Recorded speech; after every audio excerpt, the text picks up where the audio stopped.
Monsieur Félix Tshisekedi, président de la République démocratique du Congo, va maintenant prendre la parole.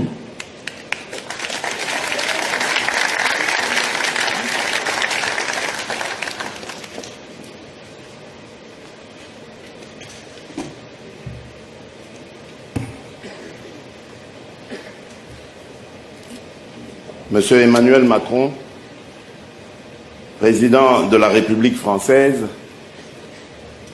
Mesdames et Messieurs les chefs d'État et de gouvernement, Monsieur le Président du Forum de Paris pour la paix, Mesdames et Messieurs, Monsieur le Président de la République française, je vous remercie de m'avoir associé à cette initiative louable qui va nous aider à saisir l'occasion d'échanger sur les voies et moyens d'établir une paix durable dans le monde. Nous sommes aujourd'hui confrontés à l'un des plus grands défis de notre temps, celui de gagner la paix, de la conserver et de la transmettre aux générations futures. Pour gagner cette paix, chaque homme, chaque État doit s'interroger sur sa contribution à donner des solutions aux défis qui menacent l'humanité, notre patrimoine commun. Car la paix, ce n'est pas seulement le silence des armes, mais c'est aussi l'apport de réponses aux problèmes liés à la jeunesse, à la famine, au dérèglement climatique et aux problèmes de santé comme les épidémies à virus. Pour préserver la paix, nous devons partager avec les autres, engager un débat sur les solutions évoquées par les uns et les autres. Ainsi, il est possible d'avoir un agenda commun, intégrant un certain nombre de valeurs transversales et donnant à l'homme et à la planète la primauté de nos efforts.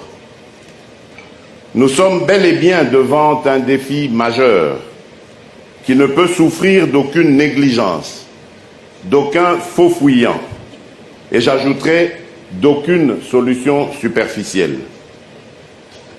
Les guerres, les conflits, le terrorisme dans le monde et l'insécurité doivent cesser. Il suffit de le vouloir ensemble et nous y parviendrons.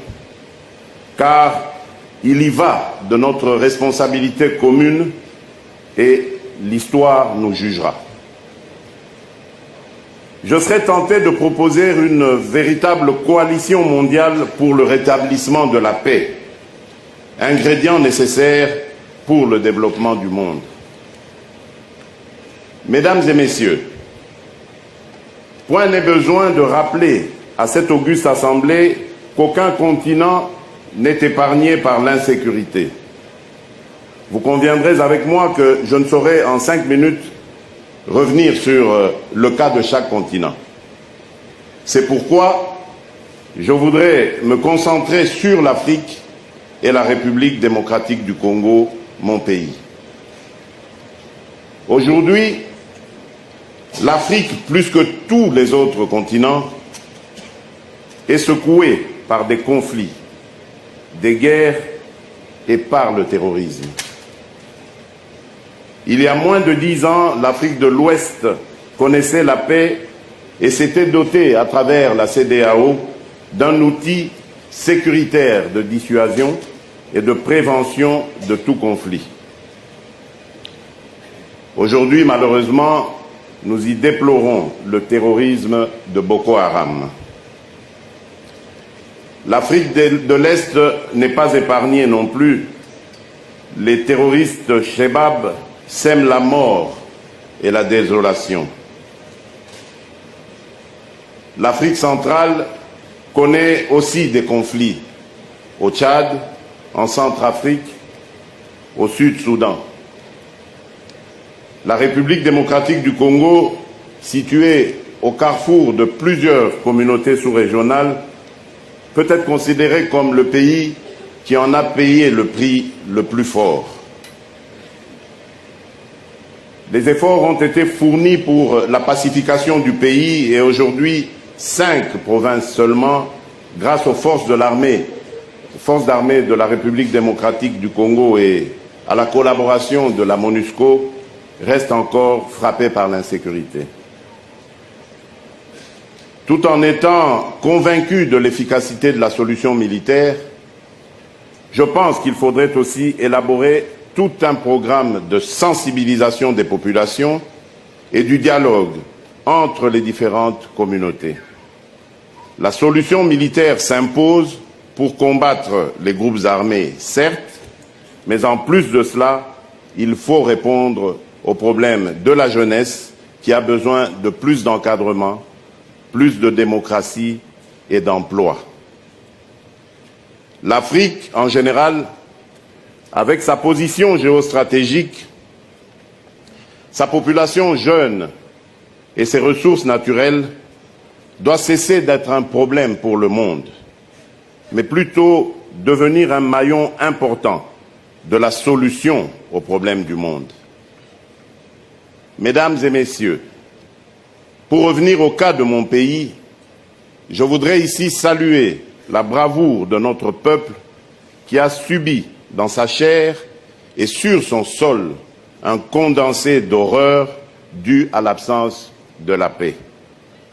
Mais malgré cela, sa force de résilience et son attachement aux valeurs de la paix sont restés intacts. C'est pourquoi nous l'avons engagé dans une lutte acharnée contre les antivaleurs. La République démocratique du Congo, aujourd'hui déstabilisée dans sa partie Est, va très vite devenir une partie importante de solutions aux défis majeurs auxquels le monde est confronté actuellement. En effet, le bassin du Congo et son grand massif forestier contribueront à la lutte contre le réchauffement climatique, thème cher à mon estimé collègue homologue Emmanuel Macron, ici présent. Ces terres arables bien exploitées peuvent résorber 2 fois le déficit alimentaire mondial.